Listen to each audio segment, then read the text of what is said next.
We will start with a quick revision of what we have seen in the last session. पिछले lecture में हमने first of all derivation of pressure किया था and if you remember pressure का equation आया था. Do you remember what was the equation of pressure exerted by gas? Pressure P equal to 1/3 rho CRMS square. Good. So we have already seen this derivation in detail twice. तो हम इसको revise नहीं करेंगे, but we will revise the next topic that we have seen. तो अगला topic था relation between CRMS and absolute temperature. Relation between root mean square velocity CRMS and absolute temperature. Absolute temperature का मतलब आप सबको पता ही है. Temperature measured in Kelvin is called as absolute temperature. तो एज यू नो CRMS, अगर आपको याद होगा, रूट मीन स्क्वायर वेलोसिटी था under root of C1 square plus C2 square up to CN square by N. अब एक gas में इतने ज्यादा नंबर ऑफ मॉलिक्यूल्स होते हैं that it is not possible for us to measure velocity या speed of each molecule. तो CRMS हमको अगर फाइंड करना है तो हम using this formula we can not do. बहुत ज्यादा नंबर ऑफ मॉलिक्यूल्स है तो डायरेक्टली नहीं मिल सकता. तो दैट इज व्हाई हमको CRMS का रिलेशन फाइंड करना है विथ टेम्परेचर. क्योंकि अगर आप टेम्परेचर मेजर कर पाओगे तो वेरी सिंपल थिंग. हमारे पास एक सिस्टम है. सिस्टम मतलब यहाँ पे कंटेनर है, उसके अंदर गैस है. अगर मैंने एक थर्मोमीटर वहां पे रख दिया तो thermometer can directly give me measurement of temperature. Temperature मिल गया तो हमको CRMS मिल जाएगा. दैट इज व्हाई हमको CRMS रूट मीन्स का वेलोसिटी का रिलेशन डिराइव करना है विथ टेम्परेचर. और बहुत सिंपल सा डेरिवेशन है ये. We already know pressure is 1/3 rho CRMS square and we know rho मतलब डेंसिटी था which is mass upon volume. तो mass upon volume और ये CRMS square. ये 3 और V को शिफ्ट कर दिया तो what you have 3PV equal to M CRMS square. यहाँ से हमको और एक एडवांटेज भी मिला. We have one more advantage here. अगर हमने इसको डिवाइड बाय 2 कर दिया दोनों साइड पे तो हमको मिल जाएगा 3/2 PV. ये 1/2 MCRMS square, right. This is kinetic energy. तो एक और फॉर्मूला मिल गया यहाँ से. ये काइनेटिक एनर्जी का फॉर्मूला भी डिराइव हो गया. Additionally ideal gas equation is PV equal to nRT. तो हाफ M CRMS square आ गया, right?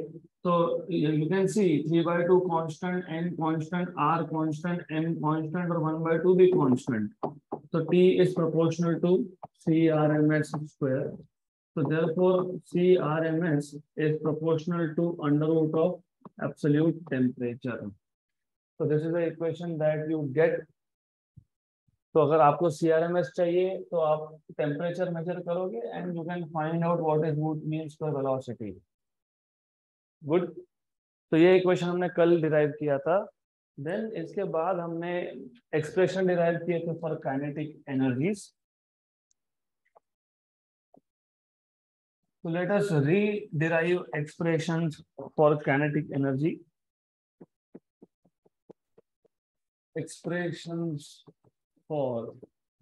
expression for kinetic energies. तो सबसे पहला था, अगर याद होगा, total kinetic energy. And remember मैंने इसमें एक इंपॉर्टेंट चीज बताई थी आपको. आइडियल गैस इक्वेशन में सबसे पहला असम्पशन है, maybe we have not written it down, हमने नहीं लिखा होगा, हो सकता है, बट सबसे पहला असम्पशन ये है कि the gas molecules are non-interacting. Non-interacting gas का मतलब होता है the only energy that you have is kinetic. क्योंकि अगर इंटरैक्शन नहीं है तो पोटेंशियल एनर्जी इज 0. तो अंडर दैट असम्पशन याद रखना हमारे पास जो गैस है वो आइडियल गैस है. कैसे पता? यहाँ पे हमने पीवी के यहाँ पे क्या लिखा है, एनआरटी। तो पीवी इक्वल टू एनआरटी किसका इक्वेशन है? Ideal gas equation. और ideal gas equation, ideal gas होता है a gas in which molecules are non interacting. और अगर दो मॉलिक्यूल्स में इंटरेक्शन नहीं होगा, that means potential energy of the system is zero, मतलब ओनली एनर्जी इज काइनेटिक। तो हम यहाँ पे टोटल काइनेटिक एनर्जी फाइंड कर रहे हैं, मतलब हम लोग टोटल एनर्जी फाइंड कर रहे हैं, क्योंकि टोटल एनर्जी आपको पता ही है, total energy is equal to kinetic energy plus potential energy. But potential energy is zero, क्योंकि ये जीरो है, therefore you have total energy equal to kinetic energy. Good. और काइनेटिक एनर्जी फाइंड कैसे करते हो? तो वापस से हम प्रेशर के इक्वेशन से स्टार्ट करेंगे। 1/3 रो CRMS स्क्वायर, ऑलरेडी हमने किया है यहाँ पे दिस स्टेप। तो therefore P equal to 1/3 rho मतलब mass upon volume CRMS square. 3V को शिफ्ट कर देंगे तो 3PV equal to M CRMS square, divide by 2 on both sides, तो 3/2 PV equal to 1/2 M CRMS square, right. ये जो है this is kinetic energy, but half M CRMS square is equal to kinetic energy, and therefore ये जो equation number 1 है, and from equation number 1 and 2 you have kinetic energy equal to 3/2 PV. Therefore from equation number 1 and 2 हमको मिल जाएगा kinetic energy of gas equal to 3/2 PV। तो ये मिल गया पहला equation, total kinetic energy of gas. Total क्यों? Because इस पूरे सिस्टम में हमने कहीं पे भी गैस का क्वांटिटी कितना है उसका बात ही नहीं किया, हमने बोला टोटल एनर्जी। हो सकता है 10 किलोग्राम गैस हो सकता है 1000 किलोग्राम गैस हो सकता है वॉल्यूम 10 मीटर क्यूब हो सकता है वॉल्यूम 150 मीटर क्यूब हो सकता है वॉल्यूम 5 मीटर क्यूब हो, वट एवर इट इज। तो ये जो है ये टोटल काइनेटिक एनर्जी का एक्सप्रेशन है, और हमने लिखा भी है टोटल काइनेटिक एनर्जी। इसके बाद थोड़ा सा यहाँ पे आपको कनेक्ट करना पड़ेगा, बिकॉज बहुत इजी कॉन्सेप्ट है, लेकिन सिर्फ थोड़ा इन डिटेल सोचो। सपोज ये room, this hall is a container, और इस कंटेनर में बहुत सारा गैस है, इसका वॉल्यूम भी बहुत ज्यादा है, approximately let us say this is 10 meter cube approximately, right. तो हमने जो काइनेटिक एनर्जी फाइंड किया, ये टोटल काइनेटिक एनर्जी हो गया, जितना भी इस हॉल के अंदर गैस होगा उसका काइनेटिक एनर्जी होगा 3/2 PV। मुझे चेक करना है कि अगर मेरे पास 1 मीटर क्यूब का बॉक्स होता, 1 मीटर क्यूब मतलब ऐसा क्यूब जिसका साइड लेंथ कितना है 1, क्योंकि आपको पता है what is volume of cube, length into breadth into height, and cube का लेंथ ब्रेड्थ हाइट सब होता है सेम, तो L into L into L, तो L क्यूब। तो अगर हमको फाइंड करना है what is kinetic energy per unit volume, एक यूनिट वॉल्यूम में कितना एनर्जी है ये फाइंड करना है, तो बहुत सिंपल है। Kinetic energy per unit volume मतलब बेसिकली टोटल काइनेटिक एनर्जी लो, उसको वॉल्यूम से डिवाइड कर दो, तो kinetic energy per unit volume बन गया। तो दिस काइनेटिक एनर्जी ये है आपके पास 3/2 PV, और वॉल्यूम है V, कैंसल एंड कैंसल। तो kinetic energy per unit volume आएगा 3/2 P। आ गया इक्वेशन नंबर 2, मतलब second equation kinetic energy per unit volume का। Then third case, kinetic energy, kinetic energy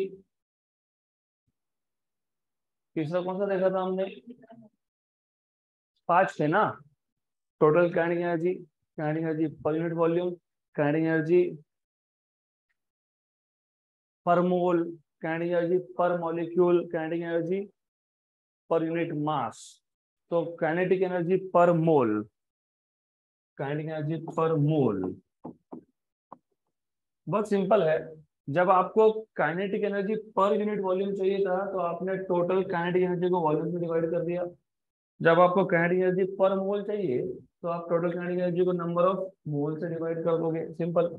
so kinetic energy per mole will be equal to total kinetic energy upon number of moles.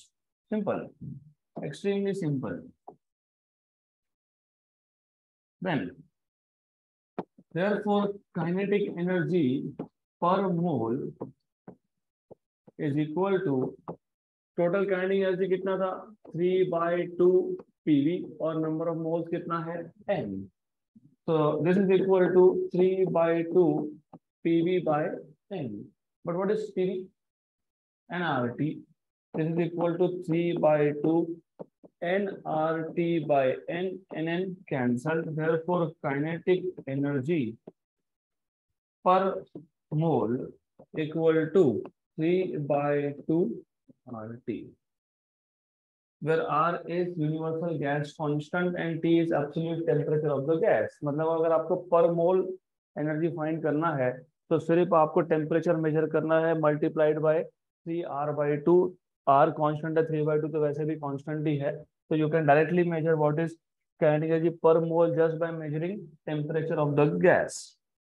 Then इसके बाद हमको find करना है what is kinetic energy per molecule. बहुत simple है, अगर आपको concept पता होगा तो extremely simple. For example, if I say you all are gas molecules, right? Correct. Let us say आप जितने भी यहाँ बैठे हो ये 1 मोल ऑफ गैस है for example, right? Total kinetic energy हम फाइंड कर लेंगे 3/2 PV से. काइनेटिक एनर्जी पर मोल चाहिए तो 3/2 PV by n. PV is nRT, n cancel तो 3/2 RT. ये आ गया total gas, total energy per मोल. एनर्जी पर मोल, काइनेटिक एनर्जी पर मोल. हर एक मॉलिक्यूल के पास कितना, कैसे फाइंड करेंगे? अगर आपके पास काइनेटिक एनर्जी पर मोल है तो अगर आपको फाइंड करना है what is the energy with each molecule, कैसे करेंगे? डिवाइड बाय एवोगाड्रो नंबर, क्योंकि एक मोल में कितने मॉलिक्यूल्स होते हैं? Avogadro number, right? तो since 1 mole contains, since 1 mole of a gas contains Avogadro number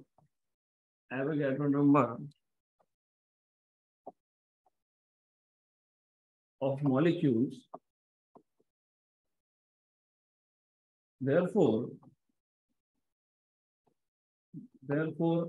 kinetic energy per molecule, तो kinetic energy per molecule can be obtained by, इस केस में क्या करोगे, काइनेटिक एनर्जी पर मॉलिक्यूल कहां से आएगा? ये आएगा kinetic energy per mole divided by number of moles, correct? Yes, Avogadro number.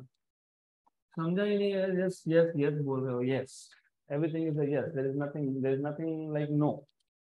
अरे अगर आपके पास पर मोल का एनर्जी है, एक मोल में एवोगाड्रो नंबर ऑफ मॉलिक्यूल्स होते हैं, तो मेरे पास अगर पर मोल का एनर्जी है उसको अगर मैं एवोगाड्रो नंबर से डिवाइड करता हूं तो मुझे मिलता है हर एक मॉलिक्यूल के पास कितना एनर्जी है. थोड़ा सा लिंक करते जाओ. टोटल काइनेटिक एनर्जी को जब वॉल्यूम से डिवाइड किया तो kinetic energy per unit volume मिला, राइट? करेक्ट. उसके बाद हमने क्या फाइंड किया था? टोटल काइनेटिक एनर्जी के बाद kinetic energy per unit volume, फिर काइनेटिक एनर्जी पर मोल. तो टोटल काइनेटिक एनर्जी, टोटल मतलब पूरे गैस के पास कितना है. सपोज हमारे पास उस गैस में n नंबर ऑफ मोल्स है, तो हमने टोटल काइनेटिक एनर्जी को डिवाइड कर दिया नंबर ऑफ मोल से, तो हमको मिल गया कि पर मोल में एनर्जी कितना है. अब हमको चाहिए पर मॉलिक्यूल. पर मोल मिल गया ना, तो एक मोल में कितने नंबर ऑफ मॉलिक्यूल्स होते हैं? एवोगाड्रो. तो मैंने अगर काइनेटिक एनर्जी पर मोल को एवोगाड्रो नंबर से डिवाइड कर लिया तो मुझे मिल जाएगा what is the energy per molecule. For example total energy in this classroom late us से इज 1000. आप यहाँ पे 100 हो, तो हर एक मॉलिक्यूल के पास कितना एनर्जी है, 1000/100 मतलब कितना, 10। तो वही हम बोल रहे हैं कि अगर मेरे पास काइनेटिक एनर्जी पर मोल का इंफॉर्मेशन है, मतलब हर एक मोल में कितना एनर्जी, अगर उसको मैं नंबर, एवोगैड्रो नंबर से डिवाइड करता हूँ, क्योंकि एक मोल में कितने नंबर ऑफ मॉलिक्यूल्स होते हैं, एवोगैड्रो, करेक्ट। तो मेरे पास पर मोल का काइनेटिक एनर्जी है, अगर उसको मैं एवोगैड्रो नंबर से डिवाइड करता हूँ तो मुझे मिलता है kinetic energy per molecule. Simple, extremely simple, सिर्फ पर मोल का कॉन्सेप्ट पता होना चाहिए। पर मोल, एक मोल में कितने number of molecules, Avogadro number. तो ये टोटल एनर्जी किसका है, एवोगैड्रो नंबर ऑफ मॉलिक्यूल्स का एनर्जी, राइट। तो काइनेटिक एनर्जी पर मोल मतलब kinetic energy possessed by Avogadro number of molecules. तो kinetic energy possessed by Avogadro number of molecules को number, Avogadro number से divide कर लिया तो क्या होगा, kinetic energy per molecule. Good. तो in short, just to summarize, shortcut में ऐसा समझ लो कि काइनेटिक एनर्जी पर मोल मतलब total Na number of molecules का एनर्जी। तो energy possessed bye, energy possessed bye Na number of molecules. तो total कितने मॉलिक्यूल्स का एनर्जी है, ये एवोगैड्रो नंबर का एनर्जी है।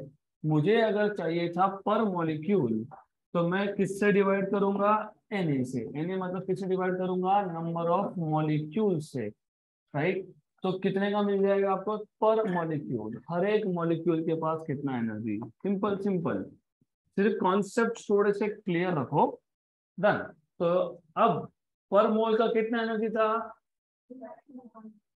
3/2 RT। डिवाइड किससे करना है, एवोगैड्रो नंबर से। तो मुझे क्या मिलेगा, kinetic energy per molecule, right. What is R/Na, अगर याद होगा तो Kb। What is Kb, Boltzmann constant, since R/Na is equal to Kb and Kb is called as Boltzmann constant. So what is kinetic energy per molecule, 3/2 kBt। अगर ये पता होगा तो अगला टॉपिक समझ में आएगा। तो what is kinetic energy per molecule, 3/2 kBt। What is kinetic energy per molecule, 3/2 kBt। दिमाग में फिट कर लो अच्छे से, ये नहीं पता होगा तो अगला टॉपिक कुछ समझ में आएगा नहीं। This is simple thing. Then last expression for kinetic energy क्या रह गया, पर यूनिट मास। मतलब if I have, let us से हमारे पास 10 किलोग्राम ऑफ गैस है और हमको फाइंड करना है पर किलोग्राम कितना, व्हाट इज द एनर्जी पर किलोग्राम। तो वो कैसे फाइंड करेंगे, तो last expression is kinetic energy per unit mass. I think this is the last one, इसके बाद कुछ नहीं है, 5 एक्सप्रेशन थे। तो 5 expression are there. Yes, kinetic energy per unit mass कैसे फाइंड करते हो, दो तरीके हैं। टोटल काइनेटिक एनर्जी लो, डिवाइड बाय टोटल मास करो, नंबर 1, मतलब 3/2 PV/m। Number 2, kinetic energy per mole लो। What is kinetic energy per mole, 3/2 RT। इसको मॉलिक्यूलर वेट से डिवाइड कर दो, आंसर सेम आएगा। तो there are 2 ways of finding out what is kinetic energy per unit mass. तो kinetic energy per unit mass, इसको derive करने के लिए यू हैव 2 वे। एक तो kinetic energy per mole divided by molecular weight. Remember ये मास नहीं है, ये कौन है, molecular weight. You know how to find out molecular weight, can you tell me what is molecular weight of hydrogen gas. Hydrogen gas is H2, is not H। तो क्या है उसका molecular weight, 2। What is molecular weight of helium, 4। What is molecular weight of oxygen, sure, 32. What is molecular weight of ozone gas? Ozone is O3, 48. What is molecular weight of nitrogen gas? Nitrogen is N2. It is not monoatomic, वो diatomic होता है, तो 2 atom होते हैं उसमें। 14 and 14, 28. What is molecular weight of carbon dioxide? 32 तो इसका ही हो गया, और कार्बन का 12 तो 44, करेक्ट। तो ये जो नीचे है ये मॉलिक्यूलर वेट है, ये मास नहीं है। तो kinetic energy per mole divided by molecular weight will give you kinetic energy per unit mass. तो ये कितना था पर मोल? 3/2 RT। और मॉलिक्यूलर वेट को हम m से तो डिनोट करेंगे नहीं, क्यों नहीं? क्योंकि m तो हमने मास के लिए लिया था, तो मॉलिक्यूलर वेट को हम बोलेंगे MO। ये नोटेशन है उसका, m suffix o, that is notation for molecular weight. तो जहां जहां पे आपको m सफिक्स o दिखे, दैट इज मॉलिक्यूलर वेट। अब आई टोल्ड यू कि दो तरीके हैं, या तो टोटल काइनेटिक एनर्जी को किससे डिवाइड करोगे? मास से, करेक्ट। तो कहां से आएगा? इसके बाद क्या एक्सप्रेशन आएगा? How will you derive this? You know what is PV? nRT, बराबर।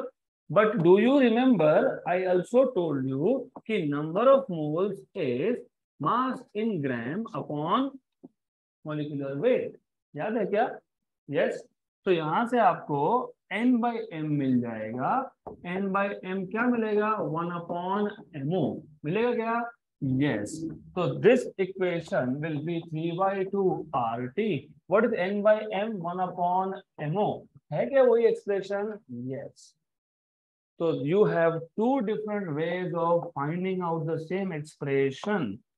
याद रखना, kinetic energy per unit mass. अगर आपको ऐसा नहीं समझ में आता कि ये कहां से आया, kinetic energy per mole upon molecular wait कैसे काइनेटिक एनर्जी पर यूनिट मास हो गया, तो अगर वो नहीं समझ में आता तो कोई प्रॉब्लम नहीं है। और you can say kinetic energy per unit mass is equal to total kinetic energy divided by अरे पर यूनिट मास है तो divided by what? Divided by mass, correct. Good. तो what is total kinetic energy? 3/2 PV। What is mass? m। What is PV? nRT upon m। but number of moles is mass upon molecular weight, therefore number of moles upon mass is equal to 1 upon molecular weight। therefore kinetic energy per unit mass is equal to 3/2। वो RT को अलग लिख दो, n upon m आ जाएगा 1/mo।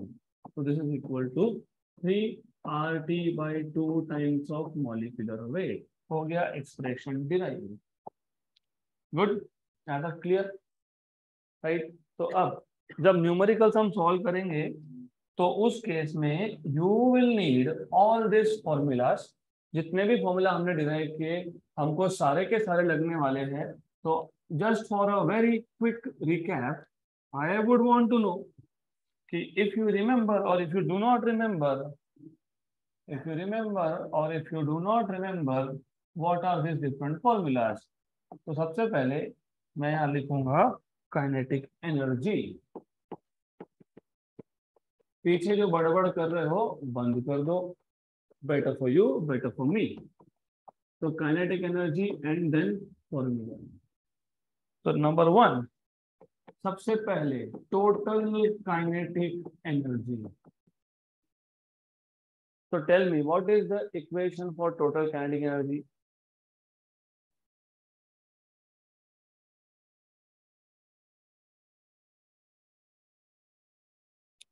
What is the expression for total kinetic energy?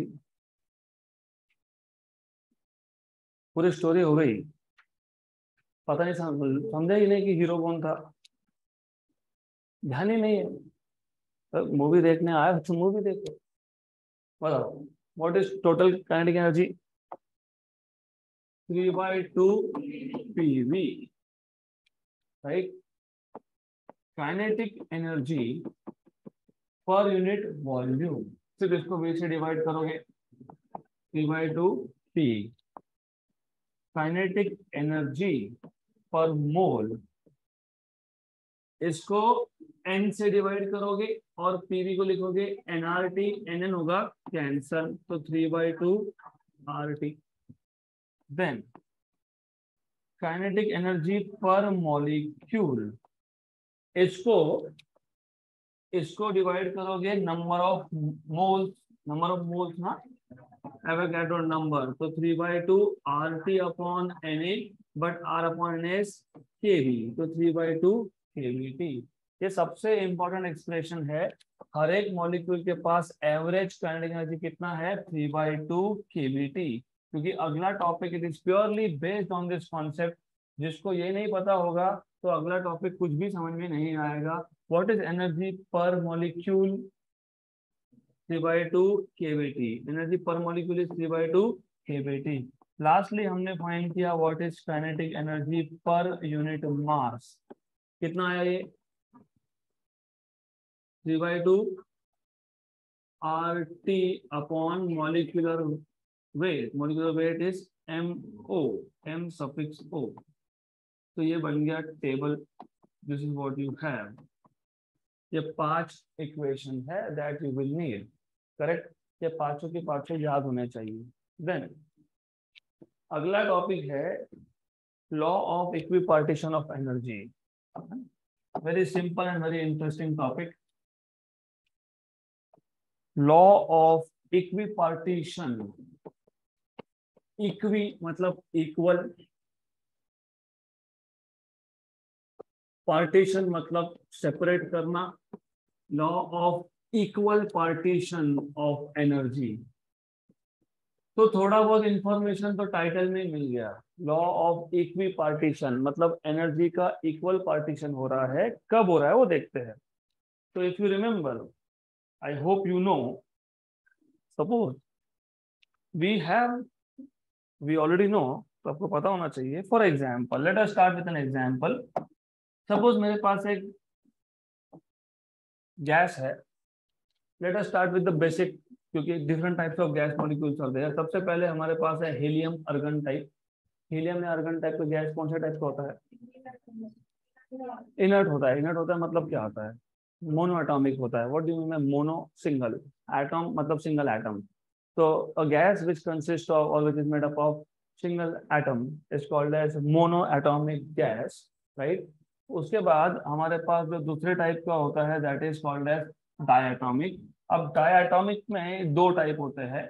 एक होता है rigid diatomic. Rigid diatomic का मतलब ये कि इन दोनों का जो डिस्टेंस है, बॉन्ड जिसको आप बॉन्ड लेंथ बोलते हो, bond length is fix, right. तो bond length does not change, it is fix. तीसरे टाइप का होता है non rigid diatomic. Non rigid मतलब यहाँ पे जो बॉन्ड लेंथ है वो स्प्रिंग जैसे होता है। स्प्रिंग जैसे होना मतलब the distance between molecule, atoms of molecule keep on changing. वो कब होगा, जब एटम्स विल वाइब्रेट।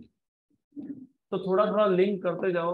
नंबर 1 हमारे पास बेसिक गैस है, inert gas. Inert gas inert होता है क्योंकि अगर आप हाइड्रोजन की बात कर, सॉरी हीलियम की बात करते हो, तो हीलियम के पहले शेल में कितने इलेक्ट्रॉन्स है, 2। तो हीलियम को और ज्यादा इलेक्ट्रॉन्स की जरूरत नहीं है।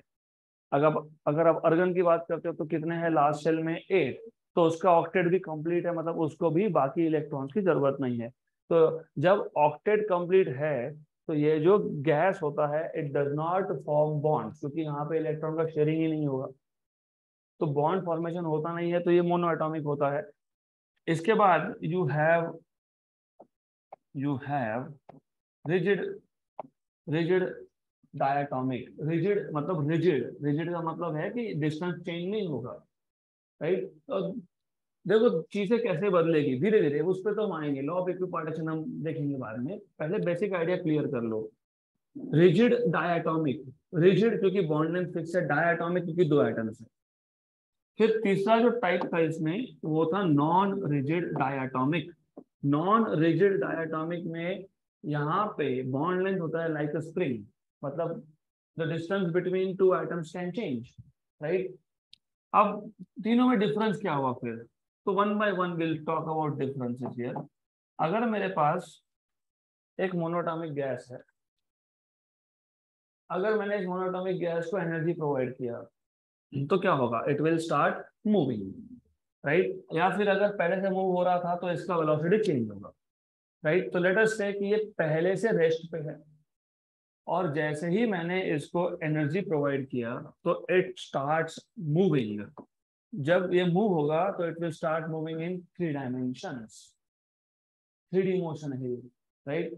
अगर ये 3D मोशन है तो इसका जो काइनेटिक एनर्जी है, that kinetic energy will basically be in 3 dimensions. क्योंकि आप कैसे लिखते हो काइनेटिक एनर्जी को, हाफ mv², राइट।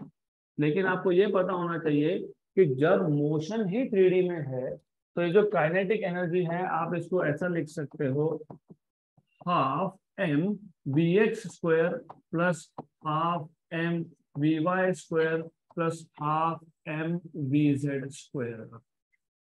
क्योंकि यहाँ पे 3 कंपोनेंट्स होंगे वेलोसिटी के, एक x कंपोनेंट, एक y कंपोनेंट, एक z कंपोनेंट। तो ये बेसिक डिफरेंस है। जैसे ही हम काइनेटिक थ्योरी ऑफ गैसेस में आए तब से ही हमने स्टार्ट कर दिया 3D motion, 3D motion, 3D motion, right. तो नॉर्मली अभी तक हम जब काइनेटिक एनर्जी का एक्सप्रेशन लिखते थे तो हम डायरेक्टली बोलते थे हाफ mv², खत्म। हमने कहीं स्पेसिफाई नहीं किया कि यहाँ पे ये जो v है ये x कंपोनेंट ऑफ वेलोसिटी है, ये y कंपोनेंट ऑफ वेलोसिटी है, कि z component of velocity. But logically सोचो, थिंक, एक मोनो एटॉमिक गैस था, वो रेस्ट पे था ओरिजिन पे। तो जैसे ही मैंने इसको एनर्जी प्रोवाइड किया तो क्या होगा, it starts moving and it moves in 3 dimensions. मतलब काइनेटिक एनर्जी के 3 कंपोनेंट आएंगे, हाफ mvx², हाफ mvy² और हाफ mvz²। जिनको ये नहीं समझा कहाँ से आया तो कोई प्रॉब्लम नहीं है। डू यू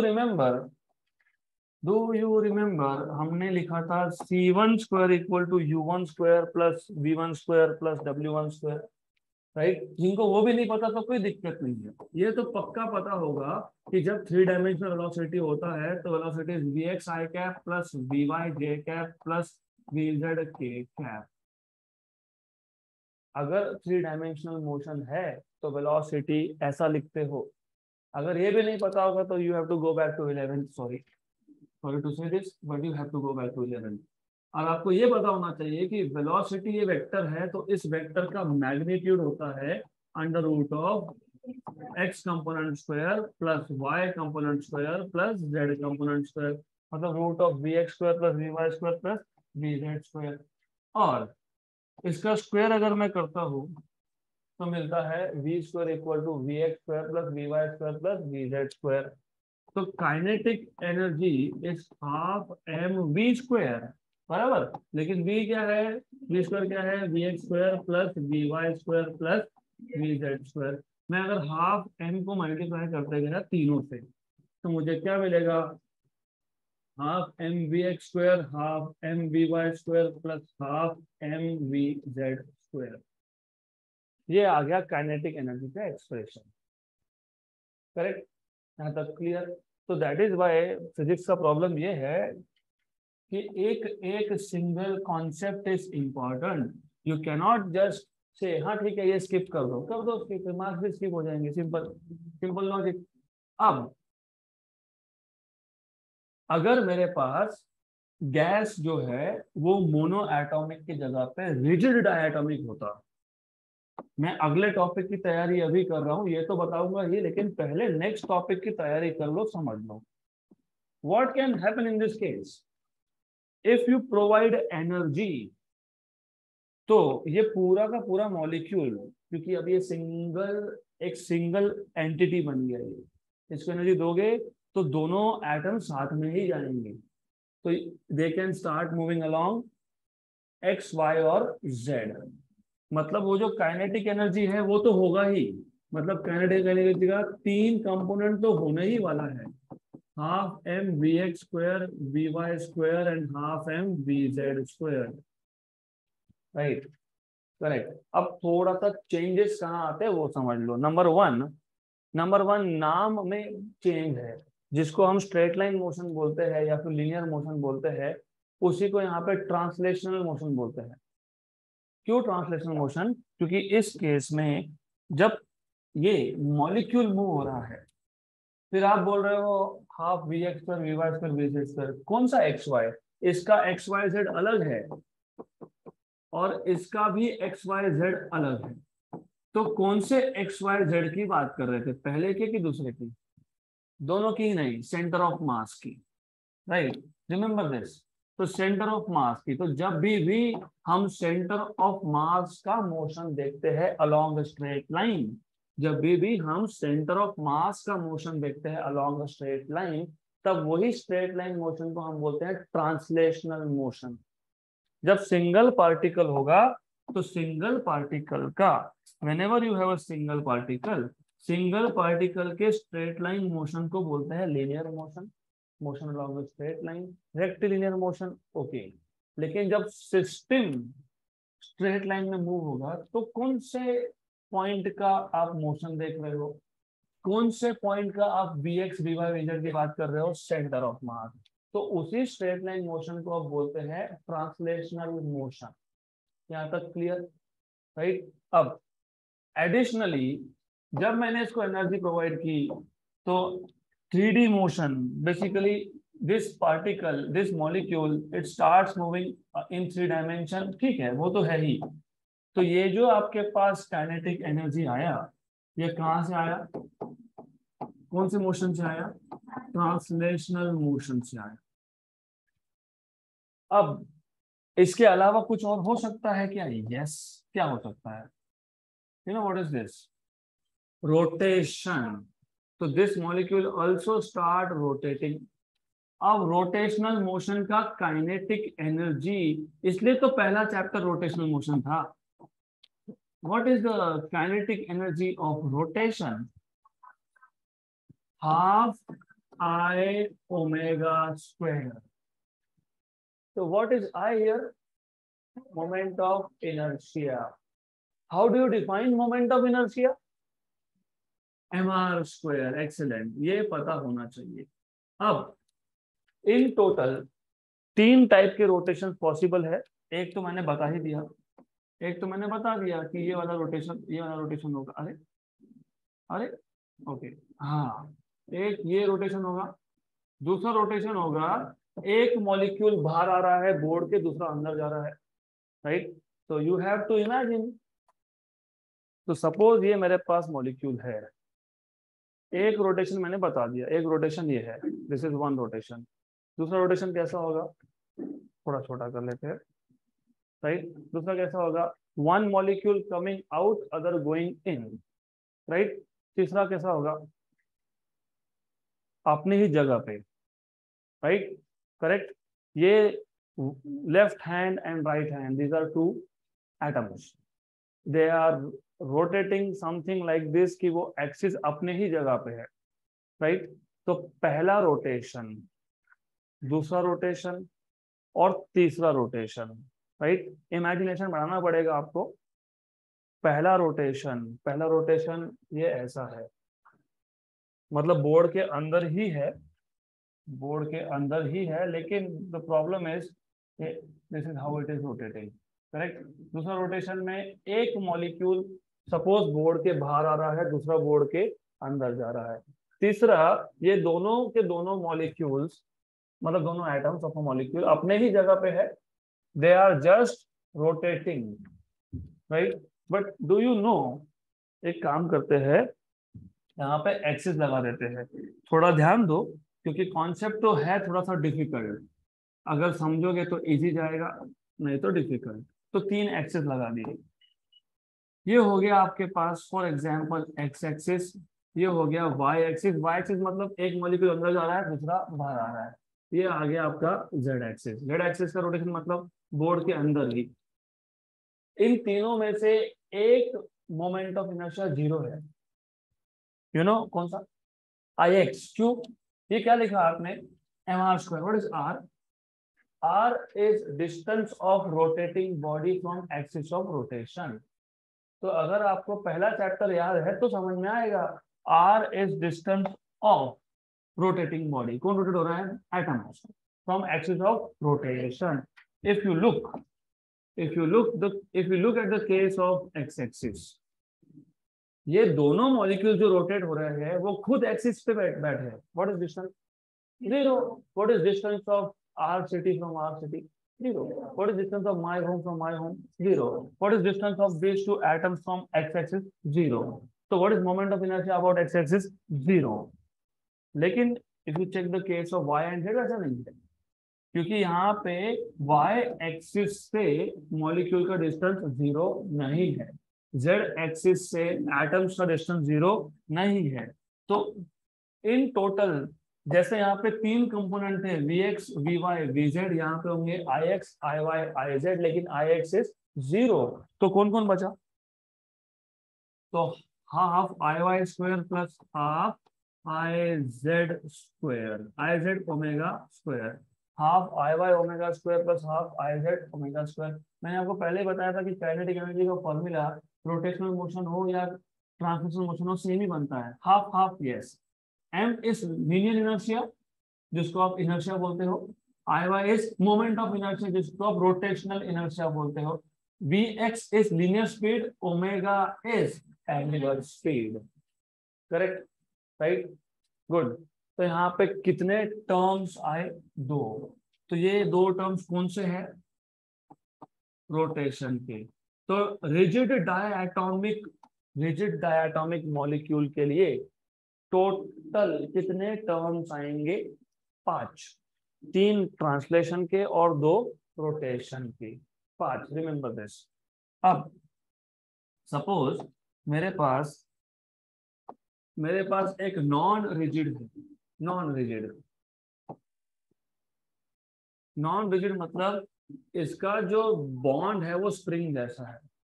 अब क्या होगा? अब जब एनर्जी प्रोवाइड करोगे तो एक जगह से दूसरी जगह जा सकता है, मतलब ट्रांसलेशन तो हो ही सकता है, मतलब half M v x square plus half M v y square plus half M v z square तो आएगा. साथ में ये रोटेशन भी हो ही सकता है इसका, ये रोटेशन भी होगा और दूसरा भी होगा, तो half I y omega square plus half I z omega square भी हो सकता है. 5 तो यही हो गए. एडिशनली एडिशनली क्या होगा? एडिशनली ये वाइब्रेट होंगे. जब ये वाइब्रेट होंगे तो ये वाइब्रेशन अलोंग स्ट्रेट लाइन है, तो वाइब्रेशन का काइनेटिक एनर्जी आ जाएगा. वाइब्रेशन का काइनेटिक आ जाएगा. राइट? तो पहला काइनेटिक एनर्जी किसका था? वो था ट्रांसलेशन मोशन का. दूसरा किसका था? रोटेशन का था. अब किसका है? वाइब्रेशन का. लेकिन और एक चीज पता होनी चाहिए, पोटेंशियल एनर्जी का फॉर्मूला याद है आपको? नहीं, वो ग्रेविटेशनल पोटेंशियल एनर्जी था. पोटेंशियल एनर्जी का जनरल फॉर्मूला में डिस्टेंस आता है, 1/r होता है जनरल फॉर्मूला में. करेक्ट? राइट? तो यहाँ पे जब ये दो वाइब्रेट होंगे, ये दो एटम्स ऑफ मॉलिक्यूल जब वाइब्रेट होंगे तो दोनों का डिस्टेंस चेंज नहीं हो रहा है क्या? हो रहा है. तो यहाँ पे पोटेंशियल एनर्जी चेंज होगा कि नहीं होगा? तो एक टर्म आएगा पोटेंशियल एनर्जी का. तो वाइब्रेशन में 2 टर्म्स आ गए, एक आया काइनेटिक एनर्जी ऑफ वाइब्रेशन, एक आया पोटेंशियल एनर्जी ऑफ वाइब्रेशन. तो 3 ट्रांसलेशन के, 2 रोटेशन के और 2 वाइब्रेशन के. कितने टर्म्स आएंगे? 7. राइट? तो now you are ready to understand what is law of equipartition of energy. Just for a cross check, अगर मोनो एटॉमिक गैस हो तो टोटल टर्म्स कितने आते हैं? 3. रिजिड डायटोमिक हो तो कितने आते हैं? 5. और अगर नॉन रिजिड हो तो कितने आते हैं? 7. Very good, very good. So we know that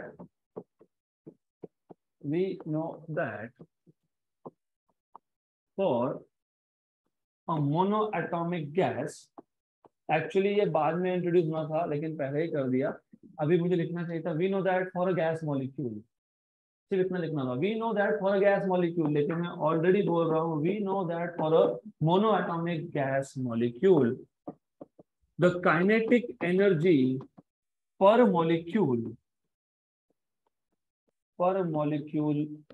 is, what is kinetic energy per molecule? 3/2 kBT. मैंने नोट्स में सिर्फ सीक्वेंस उल्टा किया है, ये बाद में लिखा है. इसको बोल देते हैं equation number 1. But kinetic energy per molecule is, monoatomic gas में काइनेटिक एनर्जी क्या था? हाफ एम वी स्क्वायर लेकिन वी स्क्वायर क्या था, v x square plus v y square plus v z square, right. तो यह आ जाएगा आपके पास half M v x square plus half M v y square plus half M v z square, right. ये तो हो गया आपका kinetic energy per molecule. Correct. यहाँ तक कोई doubt? Do you have any doubt up to this? तो kinetic energy per molecule अगर आपको पता है 3/2 केवीटी, और आपको पता है कि kinetic energy per molecule will be half M v square, where v square is v x square plus v y square plus v z square. तो kinetic energy per molecule is half v x square plus v y square plus half M v z square. अब as I told you कि gas में क्या एक ही molecule है, तो फिर question ये आता है कि ये v x v y v z कौन से मॉलिक्यूल का, पहले मॉलिक्यूल का कि 1000 नंबर मॉलिक्यूल का कि 10,000 नंबर मॉलिक्यूल का कि 500 नंबर मॉलिक्यूल का कि कौन से नंबर मॉलिक्यूल का, किसी का भी हो सकता है, राइट। क्योंकि हमारे पास अगर 1 मोल ऑफ गैस भी है तो उसमें एवोगैड्रो नंबर ऑफ मॉलिक्यूल्स है, तो किसी का भी हो सकता है। अगर ये किसी का भी हो सकता है तो हम डायरेक्टली बोल ही नहीं सकते कि एक मॉलिक्यूल का एनर्जी कितना, half M v x square plus half M v y square plus half M v z square. क्योंकि अगर आपने बोला ये है तो वो पूछेंगे कौन सा मॉलिक्यूल है, बताओ बताओ कौन सा है, राइट। तो फिर हम यहाँ पे नॉर्मली बात करते हैं एवरेजेस की।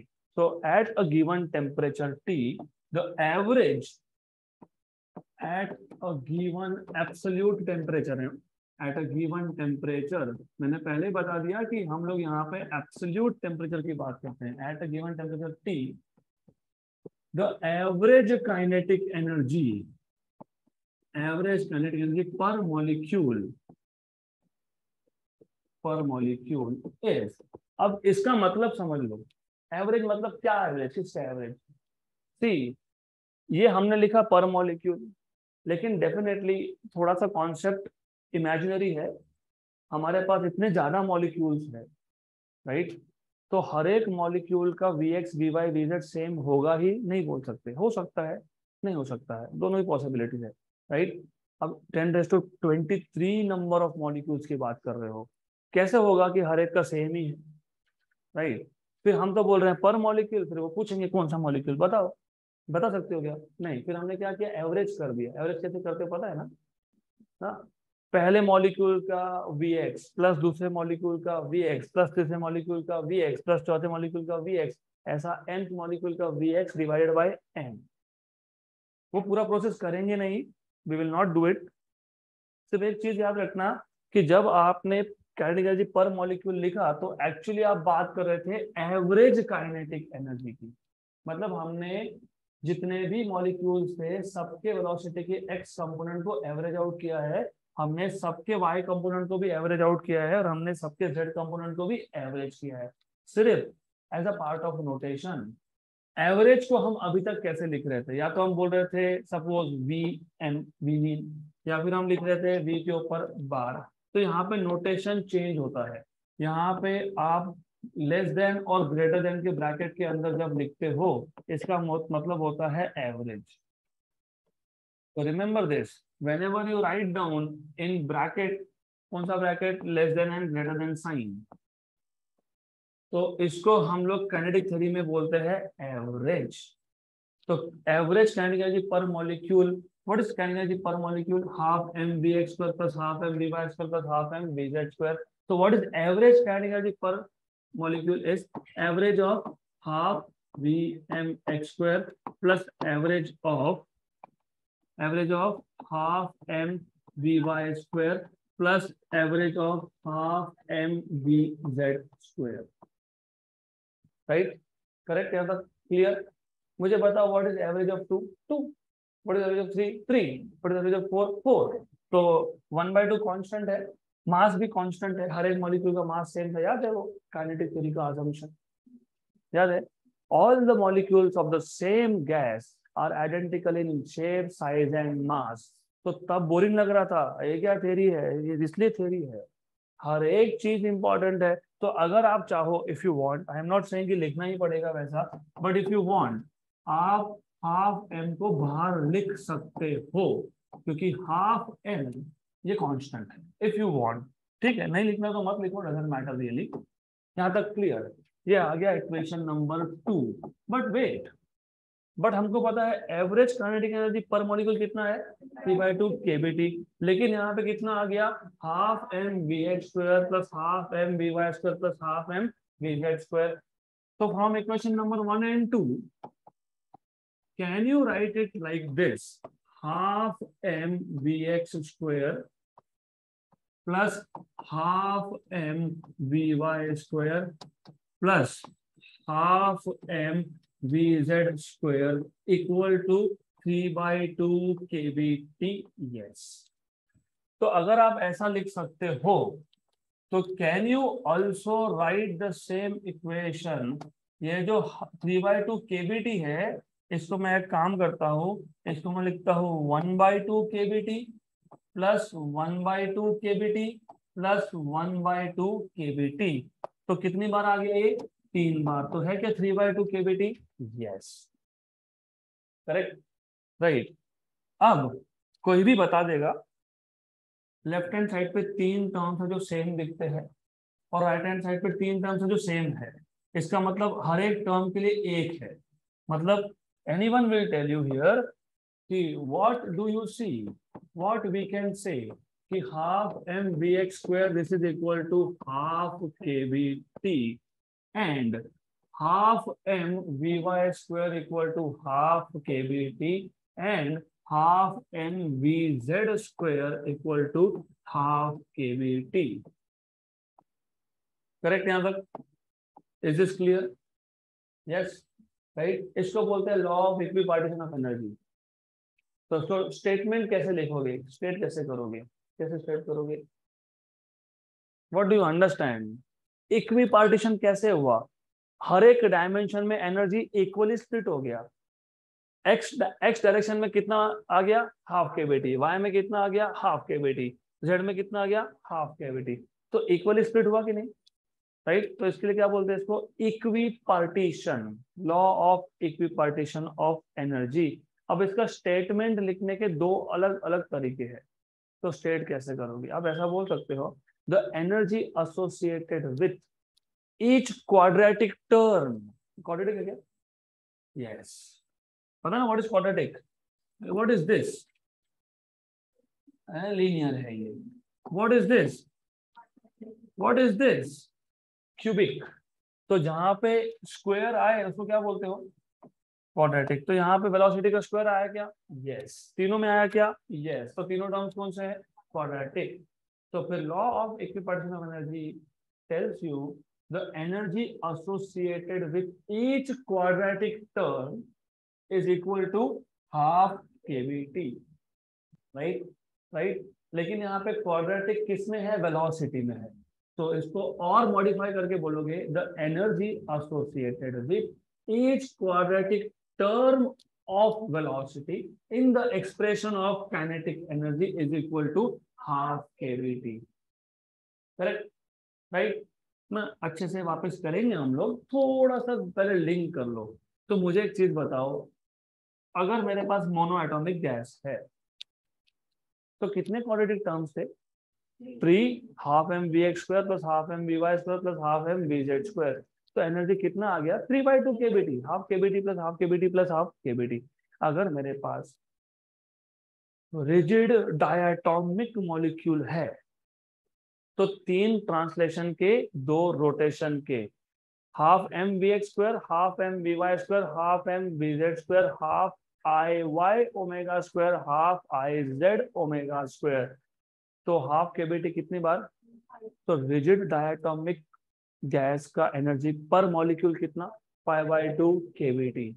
अगर हमारे पास नॉन रिजिड गैस है 7, 3 ट्रांसलेशन से, 2 रोटेशन से, 2 वाइब्रेशन से, राइट। तो ओवरऑल थोड़ा सा पिक्चर क्लियर हुआ law of equipartition of energy. तो आइडिया क्या है वो समझो, बाकी हम नेक्स्ट सेशन में डिटेल में देखेंगे। You know there are 2 different states of an atom. थोड़ा ऑफ टॉपिक जा रहा हूं। एक को बोलते हैं ग्राउंड स्टेट, एक को बोलते हैं excited state. For example hydrogen में एक ही इलेक्ट्रॉन है, कहाँ होना चाहिए, पहले ऑर्बिट में, तो उसको क्या बोलते हैं, ग्राउंड स्टेट। उसको थोड़ा भी एनर्जी मिला ना, क्या करता है पता है, सेकेंड थर्ड फोर्थ फिफ्थ, उसको बोलते हैं एक्साइटेड स्टेट। तो जैसे मैंने बोला कि बाकी हम बाद में देखेंगे, you start packing your bag, you immediately go into excited state. थोड़ा ग्राउंड स्टेट पे रहो, थोड़ा थोड़ा सा हमको लिंक करना है ना अगले अगले लेक्चर के लिए, नहीं तो फिर समझ में नहीं आएगा। Law of equi partition of energy, equi equal, partition किसका, एनर्जी का, एनर्जी का इक्वल पार्टीशन। गुड। तो सिंपल लैंग्वेज में ऐसा है कि जब जब आपको क्वाड्रेटिक टर्म दिखे तो हर एक क्वाड्रेटिक टर्म के साथ कितना एनर्जी है, हाफ केबीटी। हमने प्रूव कैसे किया, हमने सिंपल सा एग्जांपल लिया, हमने बोला हमने अभी ऑलरेडी डिराइव किया कि पर molecule kinetic energy mono atomic gas का कितना है 3/2 केबीटी। लेकिन मोनो एटॉमिक गैस मतलब सिंगल एटम, उसको अगर मैं एनर्जी प्रोवाइड कर रहा हूँ तो वो मूव होगा 3 डायमेंशन में, मतलब उसका काइनेटिक एनर्जी के तीन तीन कंपोनेंट्स होंगे, half M v x square plus half M v y square plus half M v z square. लेकिन ये कौन से मॉलिक्यूल का पता नहीं, तो हमने क्या बोला, एवरेज, राइट। लेकिन हर मॉलिक्यूल का एनर्जी कितना है 3/2 केबीटी। तो half M v x square plus half M v y square plus half M v z square कितना आ गया 3/2 केबीटी। लेकिन 3/2 केबीटी को हम लिख सकते थे half k b t plus half k b t plus half k b t. मतलब half M v x square के साथ कितना energy, half k b t. Half M v y square के साथ कितना energy, half k b t. Half M v z के साथ कितना एनर्जी, हाफ केबीटी, राइट। लेकिन ये half M v x square quadratic था, half M v y square quadratic था, half M v z square quadratic था। तो हर एक क्वाड्रेटिक टर्म के साथ कितना एनर्जी, हाफ केबीटी। इसको बोलते हो law of equipartition of energy. Energy associated with each quadratic term in the expression of kinetic energy is half KBT. Done. तो अगर नॉन रिजिड आया तो 5 आपके पास क्वाड्रेटिक बनेंगे, 3 ट्रांसलेशन के, रिजिड के 5, नॉन रिजिड के 7। अगर रिजिड है तो 5 आएंगे, 3 आएंगे ट्रांसलेशन से, 2 आएंगे रोटेशन से। तो एनर्जी कितना हो जाएगा 5/2 केबीटी। अगर मेरे पास नॉन रिजिड है तो कितने, 7, right, 7, 3 from translation, 2 from rotation and 2 from vibration. यहाँ तक क्लियर। तो अब इसके आगे का हम देखेंगे अगले सेशन में।